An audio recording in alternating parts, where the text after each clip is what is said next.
আজকে আমরা সোশ্যাল মিডিয়ার মাধ্যমে তুরস্কের মানচিত্র দেখলাম, আমরা তুরস্কের মানচিত্র দেখলাম, ইন্দোনেশিয়ায় আজকে ভূমিকম্প হলো, এটাকেও আমরা সোশ্যাল মিডিয়ার মাধ্যমে দেখলাম।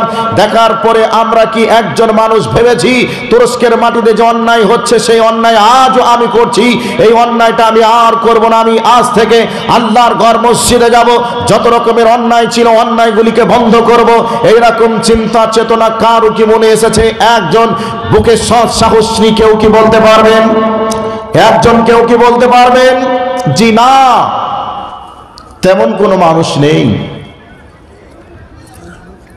এবার আপনাকে একটা একটা করে পয়েন্ট আউট করছি, কিছু কথা আপনাকে বলে যাই, ভালো করে কান করে শুনবেন।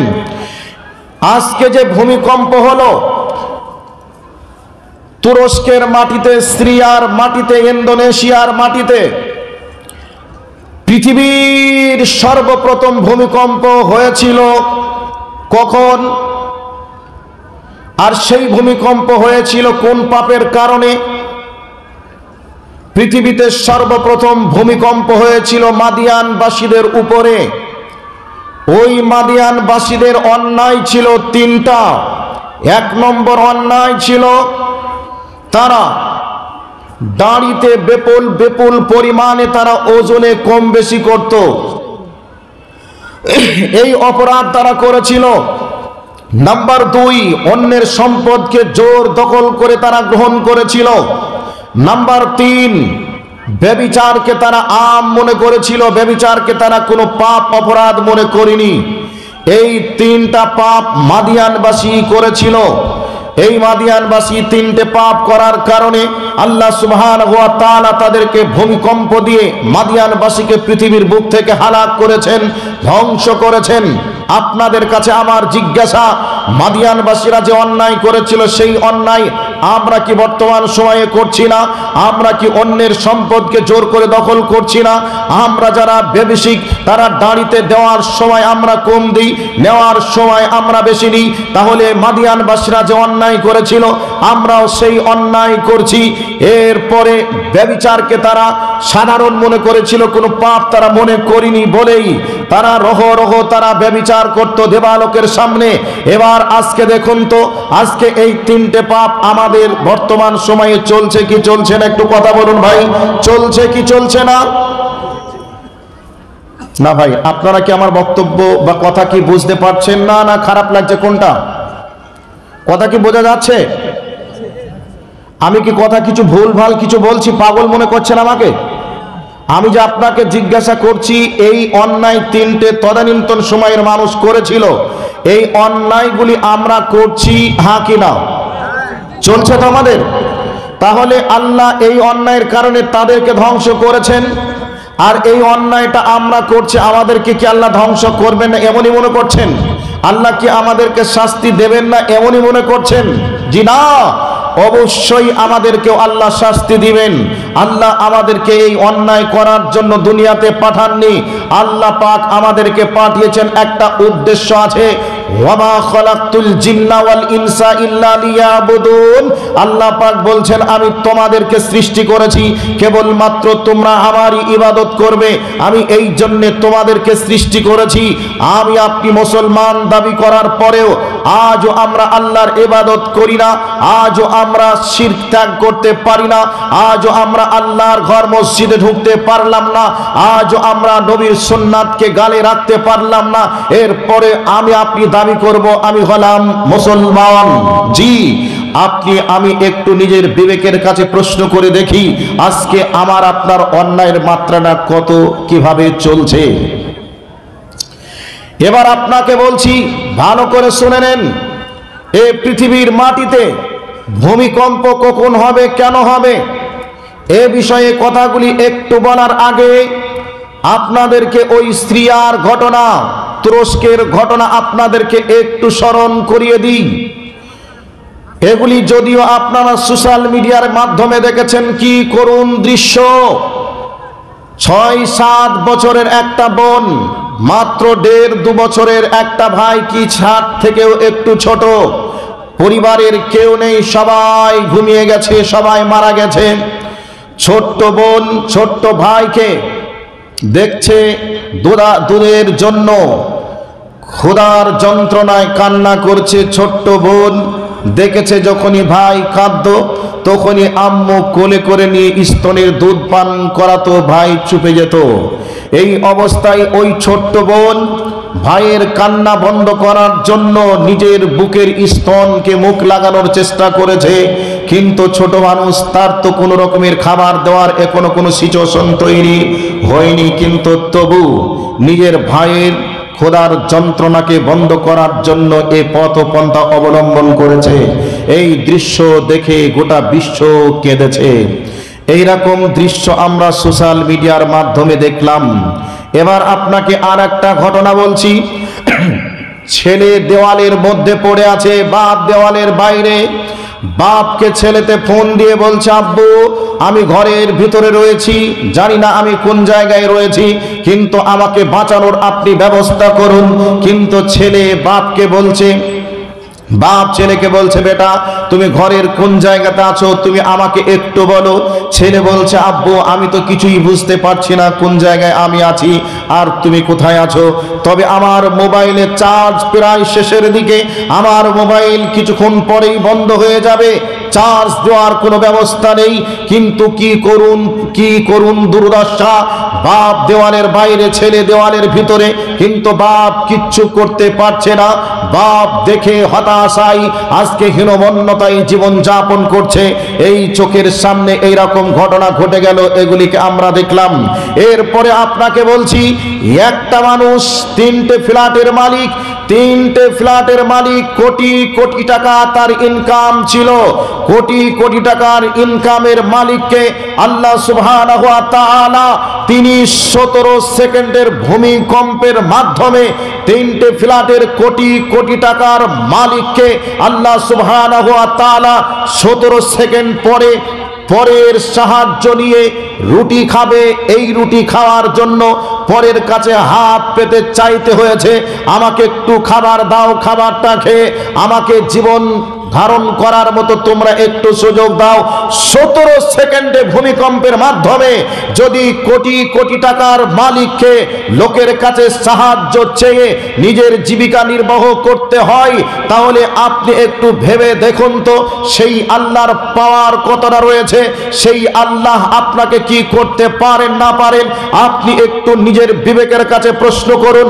অথচ আমরা সেই রবকে চিনতে পারলাম না, সেই আল্লাহকে চিনতে পারলাম না, আল্লাহর ভয়ে নিজের অবনত মস্তককে নত করতে পারলাম না, আল্লাহর ভয়ে অন্যায়কে পরিত্যাগ করে নিজেকে স্বাধীনভাবে চলার চেষ্টা করতে পারলাম না। আল্লাহর কাছে আমি আপনি কি কৈফিয়ত দেব, আল্লাহর কাছে আমি আপনি কিভাবে বাঁচতে পারবো, এই চিন্তা চেতনা আপনাকেই করতে হবে। এবার আপনাকে ওই তুরস্কের মাটির আর একটা ইতিহাস বলে দিয়ে কোরআন এবং সুন্নাহর আলোকে সামনের দিকে আলোচনা করার জন্য চলে যাওয়ার চেষ্টা করব। তুরস্কের মাটিতে এই ভূমিকম্পে যে প্রথম এটা নয়, তুরস্কের মাটিতে এর পূর্বে ভূমিকম্প হয়েছিল আপনার 1999 সালে। 1999 সালে ভূমিকম্প হয়েছিল। ভূমিকম্প হওয়ার কারণ ছিল কি কারণ? ওই তুরস্কের মাটিতে নদীর উপরে একটা হোটেল ছিল। সেই হোটেলে বিভিন্ন ধর্মের মানুষ মিলে মদ নিয়ে, নারী নিয়ে একটা আনন্দ উৎসব তারা করেছিল। সেই আনন্দ উৎসবের দিনে একজন ব্যক্তি একজন আলেমকে ডেকেছিল। ওই আলেমকে ডাকলো, আলেম তুমি চলে এসো, সূরাতুল হিজরের আয়াতটা বের করো। আল্লাহ সুবহানাহু ওয়া তাআলা তিনি বলেছেন, আমি কোরআনকে অবতীর্ণ করেছি, এই কোরআনের সংরক্ষণের দায়িত্ব আমি নিজে গ্রহণ করেছি, এটা বলেছিলেন। আর কোরআনে এমনই আয়াত আল্লাহ দিয়েছেন। আলেমকে বললেন, তোমার আল্লাহর পাওয়ারটা আজকে দেখবো। পানির বোতল নেই, পানির বোতল থাকে দেখবো। সেই দিন বলেছিল, তোমার আল্লাহর পাওয়ার আজকে দেখবো। তোমার আল্লাহ বলেছে নাকি কোরআন আমি অবতীর্ণ করেছি, আমি সংরক্ষিত করব। তবে এই কোরআনকে কি করে তোমার আল্লাহ সংরক্ষণ করে আজকে দেখব। এবার কি করা হলো, আলেমের সামনে কোরআনের পেজগুলিকে ছিঁড়ে ছিঁড়ে ছিঁড়ে জমিনের উপরে ফেলে দেওয়া হলো। অর্ধলঙ্গ পোশাক পরিহিতা মহিলাদেরকে নিয়ে আসা হলো, কোরআনের পেজের উপরে হাঁটতে বলা হলো, এখান থেকেই শেষ নয়, কোরআনের পেজের উপরে বলা হলো পায়খানা করো, পায়খানা করলো। ওই অর্ধলঙ্গ মহিলাগুলি কোরআনের পেজগুলিকে নিয়ে তারা তাদের লজ্জাস্থানের মধ্যে পর্যন্ত প্রবেশ করালো আর বলল, দেখি তোমার আল্লাহ আজকে এই কোরআনকে কিভাবে সংরক্ষণ করে কোরআনের দায়িত্ব নিয়েছে, তোমার আল্লাহর পাওয়ারটা দেখব। মাওলানা সাহেব দৃশ্য দেখে ভাবলেন যে এখানে আল্লাহর গজব না এসে থাকতেই পারে না, অবশ্যই আল্লাহর গজব আসবেই আসবেই। মাওলানা সাহেব এলাকা ছেড়ে স্থান ছেড়ে চলে গেলেন। কিছুক্ষণ পরেই মাওলানা সাহেব দেখলেন আকাশ থেকে গোলাপি রঙের মেঘ ধারণ করেছে, আকাশ থেকে গোলাপি ধরনের আগুন এসে ওই শহরকে পুড়িয়ে দিল। যেই হোটেলটা ছিল ওই হোটেলটাকে আল্লাহ সুবহানাহু ওয়া তাআলা তিনি পানির তলায় তলিয়ে দিলেন। সেই হোটেলে 13,000 মানুষ নদীর পানিতে ডুবে প্রাণ দিল। 3,500 মানুষ ছিল ব্যভিচাররত অবস্থায়, ডুবুরিরা খুঁজে বার করেছিল। আল্লাহর কি কারিশমা, নদীর পানিতে থাকার পরেও ব্যভিচাররত অবস্থায় ডুবুরিরা একের পর এক খুঁজে বার করেছিল। আল্লাহর সঙ্গে চ্যালেঞ্জ যারা করেছিল, আল্লাহর সঙ্গে পাঙ্গা নেওয়ার পরে আল্লাহ সুবহানাহু ওয়া তাআলা তিনি সঙ্গে সঙ্গে তাদেরকে শাস্তি দিয়ে দুনিয়ার বুক থেকে বিদায় করলেন। আমি আপনাদেরকে বলতে চাই, যখন যে জায়গার মানুষ বেপরোয়া অন্যায় করেছে, যে জাতি যখন যে সময় বেপরোয়া অন্যায় করেছে, আল্লাহর আইনকে আইন মনে করেনি, সেই সময় আল্লাহ কিছু গজব দিয়েছেন, কিছু আযাব দিয়েছেন জাতিকে সতর্ক করার জন্য। যারা আযাবের সম্মুখীন হয়ে চলে গেছে তারা তো ধ্বংস হয়েছে, আর এটাকে দেখে মানুষ যেন শিক্ষা লাভ করে অন্যায় থেকে দূরে থাকে, এই চেতনা দেওয়ার জন্য আল্লাহ সুবহানাহু ওয়া তাআলা তিনি মাঝে মধ্যে আযাব এবং গজব দিয়ে থাকেন। এখান থেকে তুরস্কের মাটিতে ঘটলো, সিরিয়ার মাটিতে ঘটলো, আপনার ইন্দোনেশিয়ার মাটিতে ঘটলো। এই দৃশ্য দেখার পরে আজ যদি আমরা শিক্ষা না নিই, তাহলে আমাদের উপরে এমন একটা দিন আসবে, তুরস্কের মতো, সিরিয়ার মতো, ইন্দোনেশিয়ার মতো আমাদেরকেও দুনিয়ার বুক থেকে বিদায় নিতে হবে। এবার আপনাকে বলছি, কান করে শুনুন।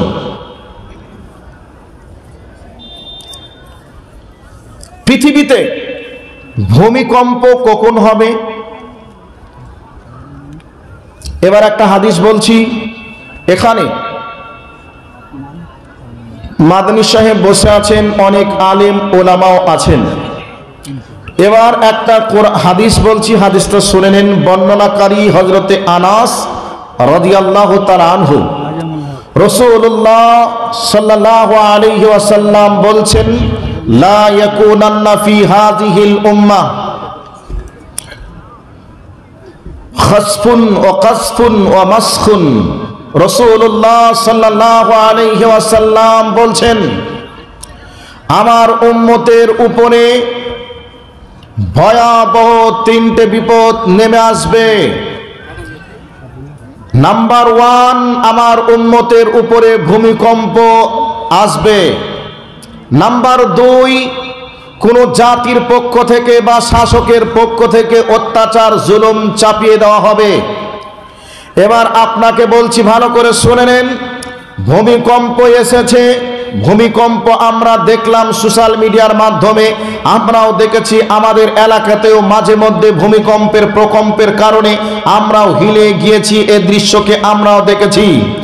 তাহলে ভূমিকম্প চলছে, সিরিয়ার মাটিতে ভূমিকম্প হলো, তুরস্কের মাটিতে ভূমিকম্প হয়ে হাজার হাজার মানুষ প্রাণ দিল। একেবারে 20 তলা বাড়ি, এই 20 তলা বাড়িকে আল্লাহ তাসের ঘরের মতো, কাগজের ঘরের মতো করে একবারে 40 সেকেন্ডের মধ্যে জমিনের সঙ্গে মিশিয়ে দিলেন। এই দৃশ্য আমরা দেখলাম। পৃথিবীর বৈজ্ঞানিকরা গবেষণা করে কেউ কি বলেছিল যে তুরস্কের মাটিতে 6 ফেব্রুয়ারি ভোর 4:17 ভূমিকম্প হবে? এ কথা কেউ কি বলেছিল? কেউ কি জানতো? কেউ জানিনি, কেউ বলতেও পারিনি বলেই আজকে তারা তুরস্কের মাটিতে 20 তলা 22 তলা এবং 18 তলা 10 তলা বিল্ডিং এর উপরে তারা যে যেমন কর্ম সেই কর্মের উপরেই ছিল। কেউ বিছানাতে ঘুমিয়েছিল, কেউ আল্লাহর ইবাদতে ছিল, কেউ আবার অন্যায় পথে লিপ্ত ছিল। এই দৃশ্য আপনারা আমরা সকলে দেখেছি। এই যে ভোর 4:17 40 সেকেন্ড ভূমিকম্পের মাধ্যমে আল্লাহ সুবহানাহু ওয়া তাআলা তিনি একেবারে তাসের ঘরের মতো করে একবারে পৃথিবীর মানচিত্র থেকে ঘরগুলিকে একবারে ধসিয়ে দিলেন, এগুলিকে আমরা দেখলাম। তো রাসূল সাল্লাল্লাহু আলাইহি ওয়াসাল্লাম বলছেন ভূমিকম্প তখনই হবে, কখন হবে এই কথাটা বলার একটু আগে আর একটা বলে দিই, তাহলে ভূমিকম্প চলছে এটা আমরা দেখছি আজকে, ওটা বলছি 6 ফেব্রুয়ারি আর আজকে হচ্ছে 12 ফেব্রুয়ারি। 12 ফেব্রুয়ারিতে ভূমিকম্প হলো ইন্দোনেশিয়াতে। আজ দেখছি ওই সিরিয়ার মাটিতে এবং তুরস্কের মাটিতে আবার বন্যা, একের পর এক আযাব, একের পর এক শাস্তি আসছে, এগুলি আমরা দেখছি। নাম্বার 2, রাসূলুল্লাহ সাল্লাল্লাহু আলাইহি ওয়াসাল্লাম বলছেন অত্যাচারী শাসক তোমাদের জন্য নিযুক্ত করা হবে। আজকে অত্যাচারী শাসক নিযুক্ত হয়েছে কিনা আপনাদের কাছে আমার প্রশ্ন, হয়েছে কিনা একটু বলুন তো ভাই, কথা বল, বোঝা যাচ্ছে না কথা? অত্যাচারী শাসক নিযুক্ত হয়েছে কি হয়নি? অবশ্যই হয়েছে। এবার আপনারা বলবেন জি মাওলানা সাহেব অত্যাচারী শাসক নিযুক্ত হয়েছে, এটা তো আমরা দেখছি, এর কারণ কি? কারণটা একটু পরে বলছি। অত্যাচারী শাসক নিযুক্ত হওয়ার কারণে দিন রাত আমাদেরকে হয়রানের মধ্যে পেরেশানের মধ্যে ফেলছে। কখনো বলছে এনআরসি, কখনো বলছে এনপিআর, কখনো বলছে সিএএ, কখনো বলছে ভারতবর্ষের মাটিতে তোমাদেরকে রাখা থাকা যাবে না, তোমাদেরকে হয় বাংলাদেশ যেতে হবে, না হয় তোমাদেরকে পাকিস্তান যেতে হবে, না হয় তোমাদের মাংস কেটে লবণ আর হলুদ মাখাবো। এই বলে দিন রাত তারা স্লোগান দিচ্ছে। এই রকম চিত্র আমরা দেখছি কি দেখছি না? আমরা দেখছি। এবার আপনাদেরকে বলছি এর কারণ কি? আসলেই যারা এই হুঙ্কার দিচ্ছে, যারা এই কথা বলছে, দোষ কি তাদের? জি দোষ তাদের নয়, দোষ হচ্ছে আমাদের। আমরা যখন এ কাজ করব তখন আল্লাহ তাদেরকে ওই জায়গায় বসাবেন, তারা মারবে, কাটবে, পিস পিস করবে। এ কথা আমার রাসূল বলেছেন। রাসূল কি বলেছেন? আমার উম্মতেরা ইজা শুরিবাল খুমুরা, যখন আমার উম্মতেরা নিশাদার দ্রব্য পান করবে তখন জমিনের উপরে ভূমিকম্প হবে, তখনই অত্যাচারী শাসককে নিযুক্ত করা হবে। আজ বর্তমান সময়ে আমরা নিশাদার দ্রব্য পান করছি কি করছি না একটু বলুন তো ভাই, করছি কি করছি না? আজ থেকে 10 বছর পিছিয়ে যান। 10 বছর আগে যেভাবে নিশাদার দ্রব্য পান করত, তার থেকে নিশাদার দ্রব্য পানকারীর সংখ্যা বেড়েছে না কমেছে? অবশ্যই বেড়েছে। আজকে হিরোইনের মতো নিশা মুসলমানের সন্তান করে, মদের মতো নিশা মুসলমানের সন্তান করে। আজকে গোল তেরেঙ্গা জর্দা গোল তেরেঙ্গা গুটকা খৈনি বিড়ি সিগারেট যাবতীয় অন্যায় আজকে মুসলমানের সন্তানেরা করে। যার কারণে আল্লাহর নবী বলছেন ইজা শুরিবাল খুমুরা, যখন তোমরা নিশাদার দ্রব্য পান করবে তখন এই জমিনের উপরে ভূমিকম্প চলবে। শুধু তাই নয়, অত্যাচারী শাসককে নিযুক্ত করা হবে। ভূমিকম্প চলছে, অত্যাচারী শাসক নিযুক্ত হয়েছে। এবার আপনারা বলবেন মাওলানা সাহেব ভারতবর্ষের মাটিতে অত্যাচারী শাসক নিযুক্ত হয়েছে, এ কথা বুঝলাম, কিন্তু আর যে অন্যান্য মুসলিম দেশগুলি রয়েছে ওই মুসলিম দেশগুলির মানুষেরা তো নিষেধাজ্ঞা দ্রব্য পান করে, তাহলে ওই জায়গায় কি অত্যাচারী শাসক আছে? আপনার বাড়ির কাছেই বাংলাদেশ নামক একটা দেশ আছে, 92% মুসলমান দেশ হওয়ার পরেও আজকে মুসলমানরা সেখানে সংরক্ষিত নয়, সেখানকার মুসলমানরা স্বাধীনভাবে কথা বলতে পারে না। সেখানকার কয় পার্সেন্ট? 8% সব ধর্মের মানুষ মিলেই আজকে মুসলমানদের বিরুদ্ধে যুদ্ধ ঘোষণা করার পায়তারা দেখায়। এগুলিকে আমরা সোশ্যাল মিডিয়ার মাধ্যমে দেখলাম। বাংলাদেশের মাটিতে হাজার হাজার আলেম জেলখানার মধ্যে তারা জীবন যাপন করছে, এমনকি সৌদি আরবের মাটিতে পর্যন্ত অনেক আলেম জেলখানার মধ্যে জীবন যাপন করছে। বন্ধুগণ, আমার বলার উদ্দেশ্য হলো, যখনই এই উম্মত নিশাদার দ্রব্য পান করবে, তখনই এই উম্মতের উপরে অত্যাচারী শাসক নেমে আসবে, অত্যাচারী শাসক নিযুক্ত হবে, এই উম্মতের উপরে ভূমিকম্প হবে। এ কথা আমার রাসূল বলেছেন।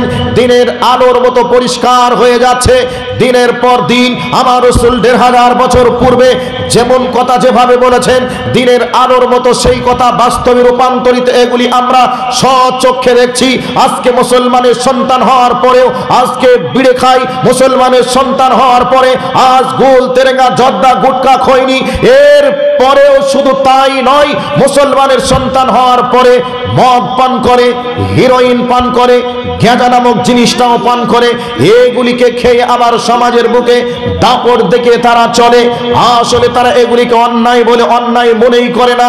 এগুলিকে খেলেই তারা মনে করে আমরা হলাম বুদ্ধিমান, এগুলিকে খেলেই তারা মনে করে আমরা হলাম তাকওয়ালা প্রভাবশালী ব্যক্তি। এমন বর্তমান সময়ে চলছে কি চলছে না? এবার এক শ্রেণীর মানুষ আছে, বিড়ি সিগারেট গুল তেরেঙ্গা জর্দাকে এগুলিকে হারাম মনে করে না, এগুলিকে হালাল মনে করে। আবার এক শ্রেণীর হুজুর এই বর্তমান সময় আছে, তারা বলে এগুলি হারাম নয়, এগুলি হচ্ছে মাকরু। এবার ওই হুজুরের কাছে আপনি একটু প্রশ্ন করে দেখবেন, আচ্ছা হুজুর সাহেব, আমি বুঝতে পারলাম আপনি এগুলিকে মাকরু বলছেন, বুঝলাম। আচ্ছা, মাকরু শব্দটা কোন ভাষা? আরবি ভাষা না বাংলা ভাষা? সবগুলিকে আপনি বাংলা বললেন, আর এটাকে আপনি মাকরু উর্দু বললেন, কারণ কি? তখনই আপনি বলবেন যে আচ্ছা, এই শব্দটার বাংলা অর্থ কি? তখন বলবে এটার বাংলা অর্থ হচ্ছে অপছন্দ। হুজুরকে আপনি বলবেন যে অপছন্দ পোশাক আপনি পরেন না, অপছন্দ কোনো খাবার আপনি খান না, আর এই হারাম জিনিসটাকে অপছন্দের নাম করে আপনি কিভাবে মানুষের ঈমান নিয়ে খেলছেন? অসম্ভব, অপছন্দ বলে কিছু নয়, এটাকে হারাম আল্লাহ রাসূল বলেছেন। এবার হারামের দলিলটা আপনাকে দিই। আল্লাহর নবী বলছেন, কুল্লু মুস্কিরিন খামরুন, প্রত্যেকটা নিশাদার দ্রব্যই হচ্ছে মাদক দ্রব্য। কুল্লু মুস্কিরিন হারামুন, প্রত্যেকটা নিশাদার দ্রব্যই হারাম। এ কথা আমার নয়, এ কথা আমার নবীর কথা। নবীজি বলেছেন প্রত্যেকটা নিশাদার দ্রব্যই হচ্ছে মাদক দ্রব্য, প্রত্যেকটা মাদক দ্রব্যকে রাসূল বলছেন হারাম। কাজেই আজকে যারা নিশাদার দ্রব্য জিনিসগুলিকে যারা মাকরু নাম করে সমাজের বুকে চালাচ্ছে, চলছে, মানুষ খাচ্ছে, আসলেই তারা আপনার শুভাকাঙ্ক্ষী নয়, আসলেই তারা আপনাকে ফেরেশতার পোশাক পরে শয়তানের ডিউটি দিয়ে আপনার ঈমানকে নষ্ট করছে। কাজেই এই সমস্ত হুজুর থেকে সতর্ক সাবধান হতে হবে। এই সমস্ত হুজুর যদি দলিল দেয় এগুলি জায়েজ, ওই হুজুরের পিঠের চামড়াটা কাঁচা কঞ্চি দিয়ে তুলিয়ে দিয়ে মসজিদ মাদ্রাসা থেকে তাকে অপসারণ করতে হবে। তা না হলে আপনার ঈমানকে নিয়ে ছিনিমিনি খেলে আপনাকে জাহান্নামের বাসিন্দা বানাবে। সেই জন্য আপনাকে বলছি, পৃথিবীর মাটিতে যত নিশাদার দ্রব্য আছে, সমস্ত নিশাদার দ্রব্য হারাম, প্রত্যেকটা নিশাদার দ্রব্যই হচ্ছে মাদক দ্রব্য। এবার আপনি বলবেন, মাওলানা সাহেব, নিশা কাকে বলে? নিশা তো যা খেলে মস্তিষ্কের বিকৃতি ঘটে, যা খেলে আবল তাবল বকে, তাকেই আপনি নিশা বলবেন। আসলে বিড়ি সিগারেট গুল তেরেঙ্গা জর্দা খেলে এগুলি তো আবল তাবল বকিরা। আপনি এই যুক্তি আপনি আমাকে দেখাবেন, আপনার যুক্তি আমি মেনে নিলাম। এবার আপনি আমার যুক্তিটা একটু দেখুন। আপনাকে বলছি, একটা মানুষ যদি বিড়ে খায়, একটা মানুষ যদি সিগারেট খায়, একটা খায় এই জন্য তার ব্রেন সুস্থ থাকে। যদি একটানা বিড়িকে পানিতে গুলে ভিতরে যে মালটা দেওয়া থাকে, ওই মালটাকে যদি পানিতে গুলে, এইভাবে পানিতে গুলে বোতলে করে তাকে যদি খাইয়ে দেওয়া হয়, তার ব্রেন কি সুস্থ থাকবে? যেই মানুষটা গুল করে, ওই মানুষটাকে যদি একটু গুলটাকে গুলে এভাবে বোতলে ঢেলে যদি বলা হয় খাইয়ে নাও, একটু পরে দেখবেন তার আর মস্তিষ্ক ঠিক থাকবে না। তাহলে পরিমাণে অল্প খায় বলে ঠিকঠাক থাকে, পরিমাণে একটু বেশি খাইয়ে দিলে ওই বন্ধু আর ঠিকঠাক থাকবে না। এবার আপনার যুক্তিতে যাই, আমি পরিমাণে অল্প খাই, আমার ব্রেন সুস্থ আছে, খাবো, অসুবিধা কি আছে? এবার আপনার বিবেকের কাছে আমার প্রশ্ন, এই যে বোতল আছে 500 গ্রাম পানির বোতল, এই বোতলের এক বোতল মদ যদি আমি খাই, তাহলে আমি আবল তাবল বকবো, মস্তিষ্ক বিকৃতি হবে, আমার হিতাহিত জ্ঞান শূন্য হবে। এবার যদি আমি এই বোতলের এক বোতল না খেয়ে আমি যদি এই মুকুটির এক মুকুটি খাই, তাহলে আমার জন্য কি জায়েজ হবে? একটু কথা বলুন। এ ভাই বলুন না কেন জায়েজ হবে? জায়েজ হবে? হবে না। রসুল বলছেন যার অধিক মাত্রা হারাম তার অল্প মাত্রাও হারাম। যদি এক বোতল খাওয়া হারাম হয়, এক মুকুটি খাওয়াও হারাম হবে। কাজেই পৃথিবীতে যত নেশা আছে সমস্ত নেশাদার দ্রব্য হারাম। আর আজকে এই হারাম সমাজের বুকে চলছে। নবীজি বলেছেন যখনই তোমরা ইদা শুরিবাল খুমরা, যখনই তোমরা মদ পান করবে, যখনই তোমরা নেশাদার দ্রব্য পান করবে, তখনই তোমাদের কাছে ভয়ঙ্কর তিনটে বিপদ নেমে আসবে।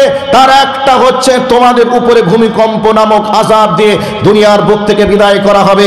নাম্বার 2, অত্যাচার শাসককে তোমাদের উপরে নিযুক্ত করে দেওয়া হবে। আজকে অত্যাচারী শাসক আমাদের বাড়ির আঙিনায় অস্ত্র নিয়ে দাঁড়িয়ে হুঙ্কার দিচ্ছে। এবার আপনি বলবেন দোষ কি তাদের? জি দোষ তাদের নয়, দোষটা হচ্ছে আমাদের। আমরা যদি নিষাদার দ্রব্য জিনিস ছেড়ে দিই, আজকে যদি আমরা নিষাদার দ্রব্য জিনিস ত্যাগ করে দিই, আল্লাহ তাদেরকে আমাদের বন্ধু বানিয়ে দিতে পারেন কি পারেন না? একটা পয়েন্ট এখানে দিলাম, এটাই ব্যাখ্যা বিশ্লেষণ করতে গেলে সময়টা শেষ হয়ে যাবে। এবার আপনাকে বলছি নিষাদার দ্রব্য জিনিসটা কত বড় অপরাধ আপনাকে বলছি। আচ্ছা, আজকে আমি হচ্ছে আপনাদের বিজ্ঞাপিত বক্তা, আমন্ত্রিত বক্তা। গতকাল দুমহানা বাজারে আমাকে যদি দেখতেন যে আমি মূর্তি পূজা করছি বা কোনো মূর্তিকে উদ্বোধন করছি, তাহলে এটা যদি দেখতেন আমাকে কি আজকে স্টেজে উঠতে দিতেন? কথা বলুন, দিতেন? দিতেন না। একটা হাদিস বলছি, মুদমিনুল খামরিকা আবিদি ওয়াসারিন, রসুল বলছেন নিষাদার দ্রব্য পানকারী মূর্তি পূজকের ন্যায় অপরাধী। নিষাদার দ্রব্য পানকারী মূর্তি পূজকের ন্যায় অপরাধী, এ কথা রসুল বলছেন। যারা নিষাদার দ্রব্য পান করছে, মূর্তি পূজা করলে যে অপরাধ তার আমল নামায় জমা হবে, সেই অপরাধ আপনার আমল নামাতেও জমা হবে। এই নেশা আজকে সমাজে ব্যাপক পরিমাণে প্রভাব বিস্তার করেছে। এই অপরাধ আমাদের সমাজে চলছে। নিষাদার দ্রব্য যারা পান করে তারা বলছে মনে মনে যে তুই কখন নামবি, তুই নাম, আর মাথাটা ঠিকঠাক থাকছে না, তুই তাড়াতাড়ি নাম। এ কথা ভাবনা চিন্তা আপনারা করছেন, তাই না? রাগ হচ্ছে আপনাদের অনেকে, তাই না? রাগ কার কার হচ্ছে ভাই একটু হাত তুলুন তো দেখি। রাগ কার কার হচ্ছে একটু হাত তুলুন দেখি। রাগ হচ্ছে না, তাই না? নিষাদার দ্রব্য পানকারী মূর্তি পূজকের ন্যায় অপরাধী, এ কথাটা আমার না রসুলের? রসুলের। রসুলের কথা শোনার পরে যে ব্যক্তি রাগ করবে সেই ব্যক্তিকে আবু বকরের দলের হবে না আবু জাহেলের দলের হবে? আবু জাহেলের দলে হবে। এবার আপনাকে বলছি, নিষাদার দ্রব্য পানকারী ব্যক্তির ব্যাপারে রসুল ফতোয়া দিয়েছেন জান্নাতে যাবে না। নিষাদার দ্রব্য পানকারী ব্যক্তি মারা যাবে, আল্লাহ রসুল বলছেন আল্লাহর ওয়াদা রয়েছে তাদেরকে তিনাতুল খাবাল খেতে দেওয়া হবে। সাহাবীরা জিজ্ঞাসা করছেন ইয়া রাসূলুল্লাহ তিনাতুল খাবাল কি?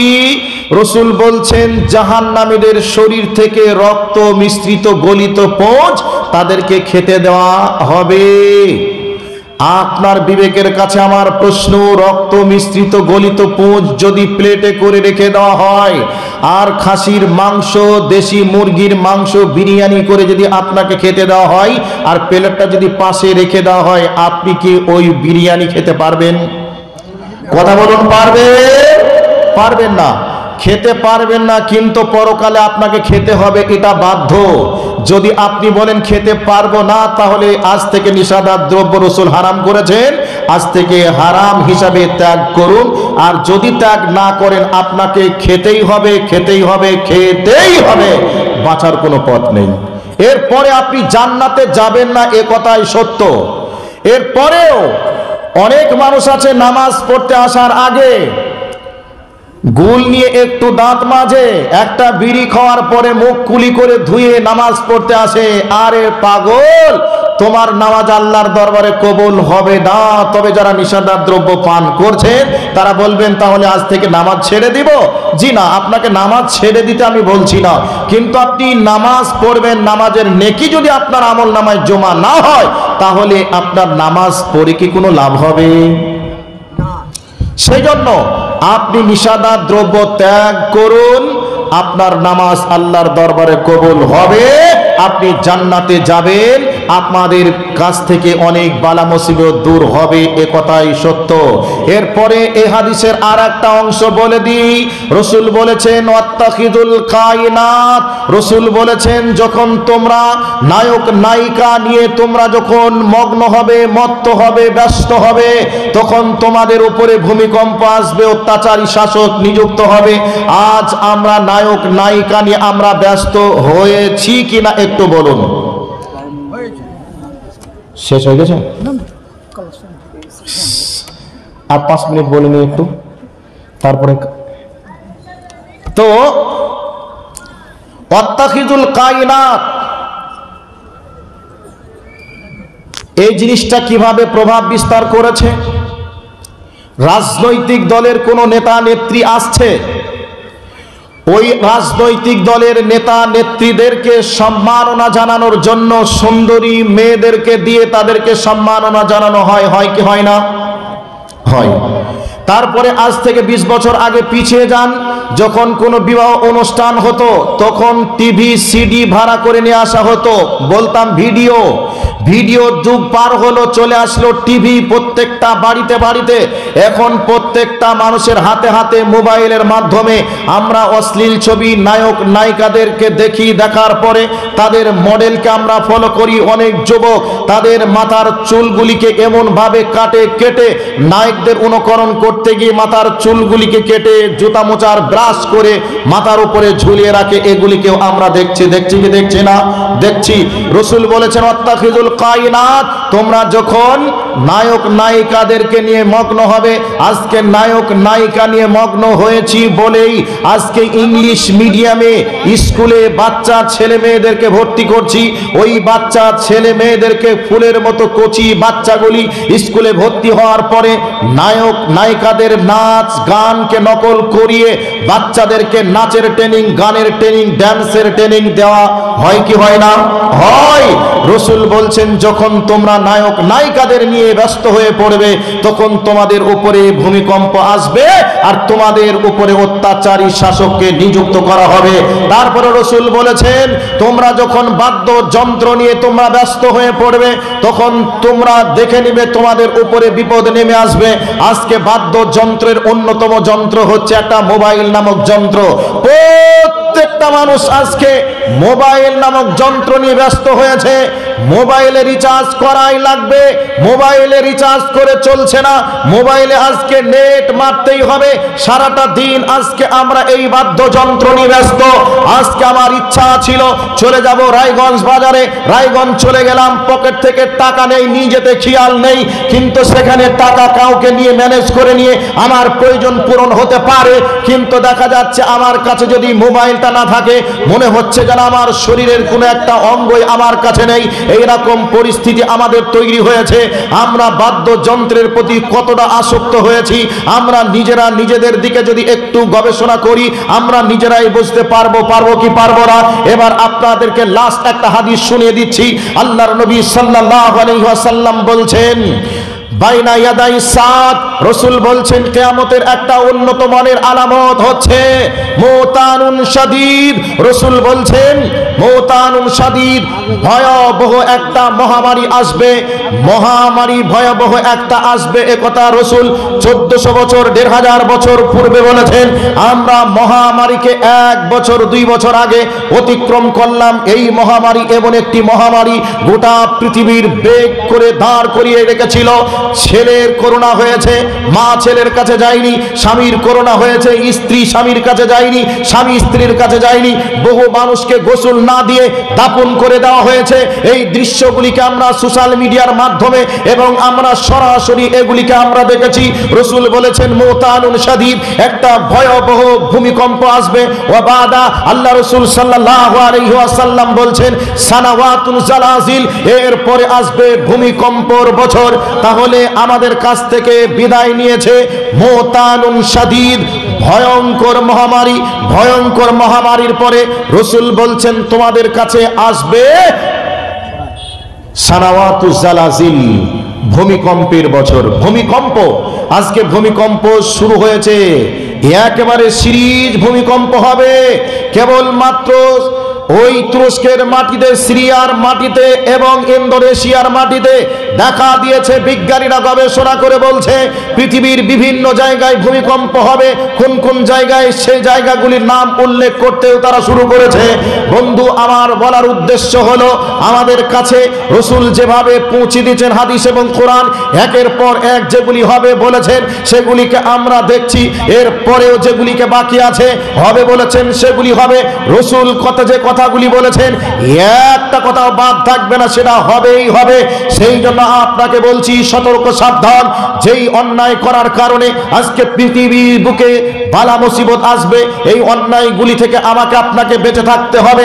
এবার কেউ যদি এই অন্যায় করে তারপরেও যদি ভূমিকম্প আসে, অন্যায়কারীও মারা যাবে, আর যে ব্যক্তি অন্যায় করে না সে ব্যক্তিও মারা যাবে। বন্ধু আপনাকে একটা উদাহরণ দিই। ডালখোলা স্টেশনে ট্রেন দাঁড়িয়ে আছে, ওই ডালখোলা স্টেশনে ট্রেন দাঁড়িয়ে আছে, ট্রেন যাবে হাওড়াতে।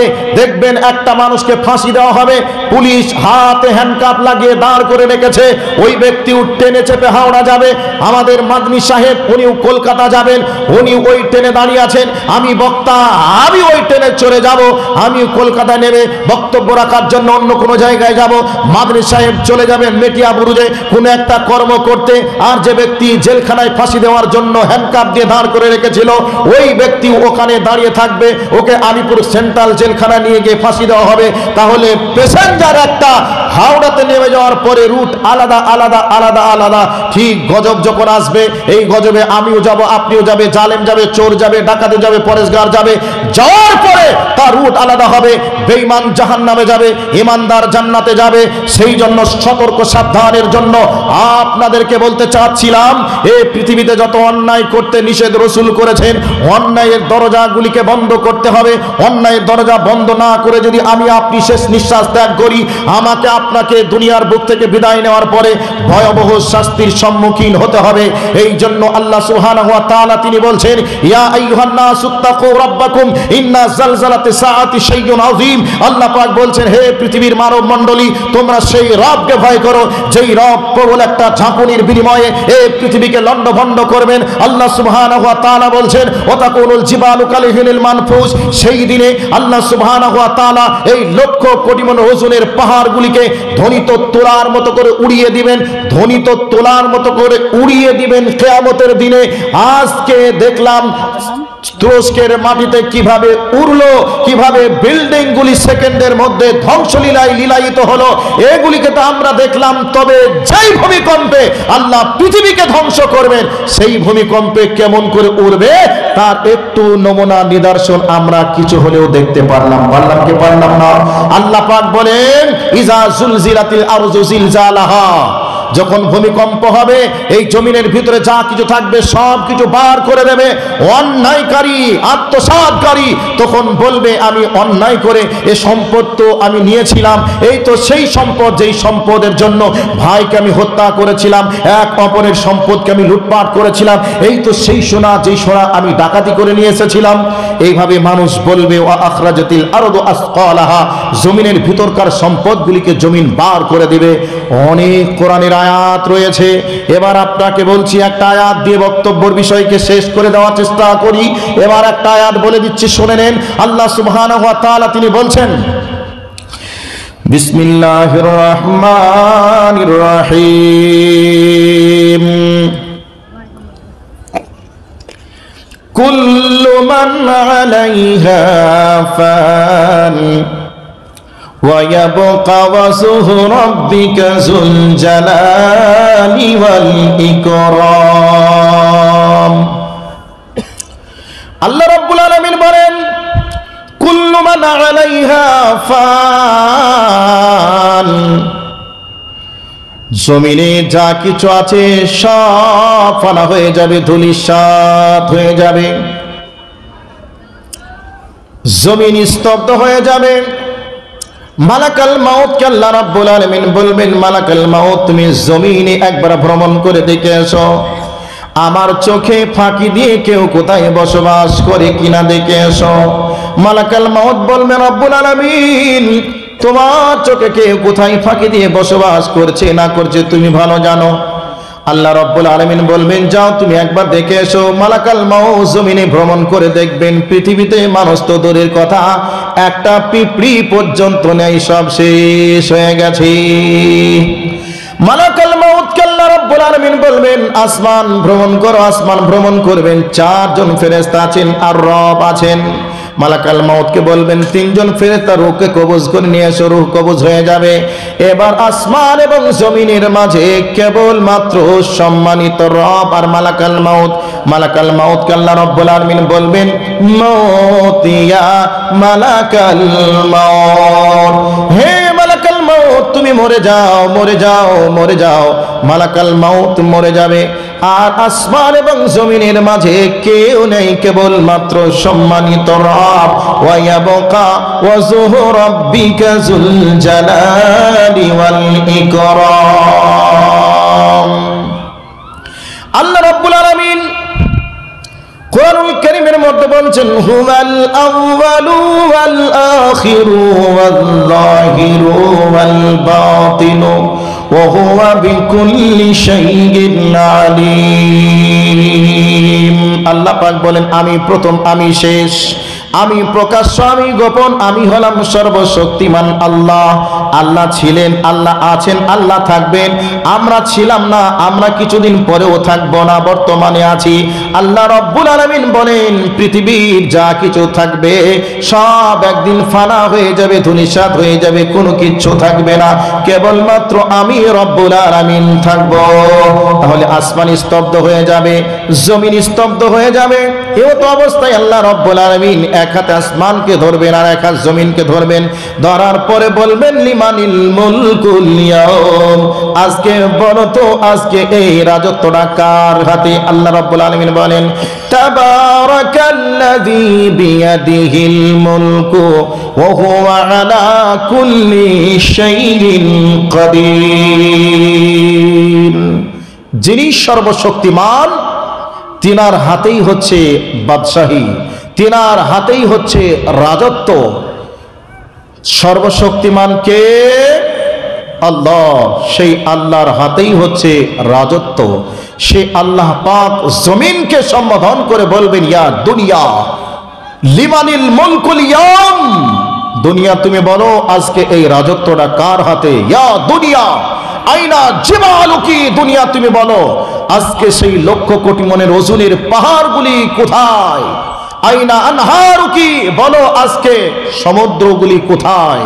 সমুদ্র থাকবে না, পাহাড় পর্বত থাকবে না, আসমান খসে খসে পড়বে, চন্দ্র খসে পড়বে, নক্ষত্র খসে পড়বে, এগুলি কোনো কিচ্ছু থাকবে না। তখন আল্লাহ সুবহানাহু ওয়া তাআলা তিনি জমিনকে সম্বোধন করে বলবেন, বলো আজকে সেই পাহাড়গুলি কোথায়, নদী নালাগুলি কোথায়?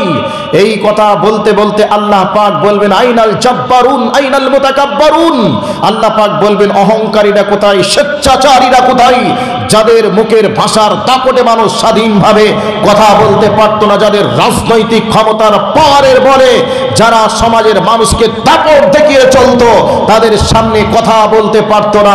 এক শ্রেণীর মানুষ আমরা বলি, তুমি জানো আমি কে, আমাকে তুমি চিনো, তুমি চিনো আমাকে, আমি কে, এ ধরনের কথা আমরা বলে থাকি। তো আল্লাহ সেদিন অহংকারীদেরকে বলবে, এই সেই অহংকারীরা কোথায় যারা জমিনে অহংকার করে চলতো? সেই ফিরাউন কোথায়? আইনা ফিরাউন, যে দাবি করেছিল না রব্বুকুমুল আলা, আমি হলাম বড় রব। তবে বলো সেই ফিরাউন আজকে কোথায়? কেউ থাকবে না, ধূলিসাৎ হয়ে যাবে। অহংকারীদের নাম ধরে ধরে আল্লাহ ডাকতে থাকবেন, বন্ধু এই পৃথিবীর মাটিতে এসেছি, চলে যাব। অহংকার দেখিয়ে কোনো লাভ হবে না, দাপট দেখিয়ে কোনো লাভ হবে না। কেউ দুনিয়ার বুকে টিকতে পারিনি, আমি আপনিও টিকতে পারবো না, এই পৃথিবী ধ্বংস হয়ে যাবে। কাজেই এই পৃথিবীর উপরে এমন কোনো পাপ করা যাবে না যেই পাপের কারণে এই পৃথিবীর মালিক আল্লাহ রাগান্বিত হবেন। এমন কোন দিনের আলোতে, রাতের অন্ধকারে এমন কোনো পাপ করা যাবে না যেই পাপের কারণটা জেনে গেলে দিবালোকে সূর্যের আলোতে আমি আপনি মানুষের সামনে চলতে পারবো না। এমন কোনো অন্যায় করা যাবে না যেই অন্যায় করলে মানুষের ভাব মূর্তি নষ্ট হয়। কাজেই এসেছি দুনিয়ার বুকে, চলে যাব আল্লাহর কাছে। সেই আল্লাহর কাছে যাওয়ার আগে আমাকে আপনাকে পরকালের পাথেয় সঞ্চয় করতে হবে। যে সমস্ত নিষেধাজ্ঞ দ্রব্য জিনিসকে আল্লাহ রাসূল হারাম করেছেন, সেই হারাম ভক্ষণ করার পরে কারণে আজকে আমাদের উপরে জুলুম অত্যাচার আসছে, এগুলিকে বন্ধ করার দাবি রেখে আজকে পরকালের জন্য কিছু পাথেয় সঞ্চয় করার লক্ষ্যে আপনাদের কাছে কিছু কথা বলছি। এবারে আপনাদের কাছে বলছি, আমি আপনি চলে যাব। দেখুন, পরকালের জন্য আমি আপনি যদি খালি হাতে চলে যাই, সেখানে এমন কেউ থাকবে না আপনাকে সাহায্য করবে।